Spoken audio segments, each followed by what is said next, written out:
Selamat datang di channel kami. Dalam video ini, kita akan membahas secara komprehensif pengantar ilmu fikih, fokus pada definisi yang jelas, serta perjalanan sejarahnya yang memengaruhi praktik keagamaan umat muslim hingga hari ini, dari pengertian dasar hingga peranannya dalam kehidupan sehari-hari. Mari kita eksplorasi bersama bagaimana ilmu fikih membentuk pandangan hukum dalam Islam. Jangan lupa untuk subscribe untuk mendapatkan konten edukatif lebih lanjut.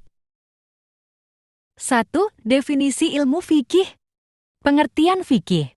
Fikih secara bahasa etimologi berasal dari lafal fakiha, yafkahu, fikhan, yang berarti mengerti atau paham, sedangkan pengertian fikih secara istilah terminologi fikih adalah ilmu tentang hukum-hukum secara praktis yang diambil dari dalil-dalil yang terperinci. 2. Sejarah perkembangan ilmu fikih. Periode pertama adalah pada masa Nabi Muhammad masih hidup. Pada dasarnya, hukum atas suatu perbuatan sudah terbentuk sejak zaman Rasulullah, sejak pertama kali Islam itu hadir, karena Islam sendiri sejak awal sudah bermuatan akidah, akhlak, dan hukum atas perbuatan manusia pada periode ini. Rasulullah lah yang menjadi satu-satunya rujukan fatwa umat Islam. Hukum-hukum fikih saat itu terdiri dari hukum Allah dan Rasul-Nya dengan acuan Al-Quran dan As-Sunnah. Jadi, tidak mungkin terjadi selisih pendapat hukum saat itu karena memang hanya ada satu pemegang otoritas hukum, yaitu Rasulullah. Periode kedua adalah pada masa sahabat Nabi, Rasulullah sudah tidak ada. Bagaimanapun, problematika sosial akan terus berkembang dan, tentu, hukum Islam tidak bisa lepas dari hal ini. Pada periode ini, banyak persoalan-persoalan agama muncul yang tidak ditemui pada saat Nabi hidup-hidup. Otomatis, para sahabat melakukan ijtihad, memutuskan perkara, memberikan fatwa, menetapkan hukum syariat, dengan tetap mengacu pada hukum periode pertama. Sehingga produk hukum pada saat itu terdiri dari hukum Allah dan Rasul-Nya, serta fatwa sahabat dan keputusannya yang bersumber dari Al-Quran, As-Sunnah, dan ijtihad sahabat. Pada periode ini juga belum ada kodifikasi fikih secara khusus.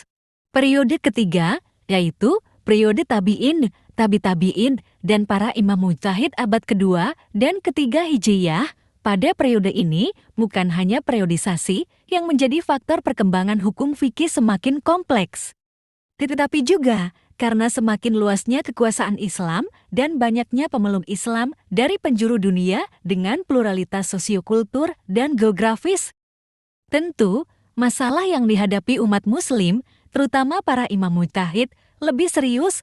Pada akhirnya, semua itu mendorong para imam mujtahid untuk memperluas medan ijtihad dan menetapkan hukum syara atas semua peristiwa jurisprudensi Islam serta membuka bahasan dan pandangan baru bagi mereka. Ketetapan hukum pada periode sebelumnya tetap menjadi acuan periode ini. Barulah pada periode ini terjadi kodifikasi hukum Islam yang dipelopori oleh Imam Malik bin Anas dalam kitabnya yang berjudul Al-Muwatta atas permintaan Khalifah Al-Mansur Khalifah kedua Bani Abbasiyah. Kitab ini berisi hadis-hadis dan fatwa para sahabat, tabi'in, beserta tabi-tabi'in yang valid, sahih menurut Imam Malik. Kitab ini dijadikan landasan hukum fikih oleh penduduk Hijaz. Berikutnya, Abu Yusuf, pengikut mazhab Imam Abu Hanifah, menyusun beberapa kitab fikih yang kemudian menjadi rujukan negeri Irak, disusul oleh Imam Muhammad bin Al-Hasan Asy-Syaibani yang juga pengikut mazhab Imam Abu Hanifah, menyusun kitab Sahih Ar-Riwayah As-Sittah yang kemudian dikomentari oleh Imam Syamsul A'immah Al-Sarkus dengan kitabnya Al-Mabsut yang menjadi rujukan fikih mazhab Hanafi.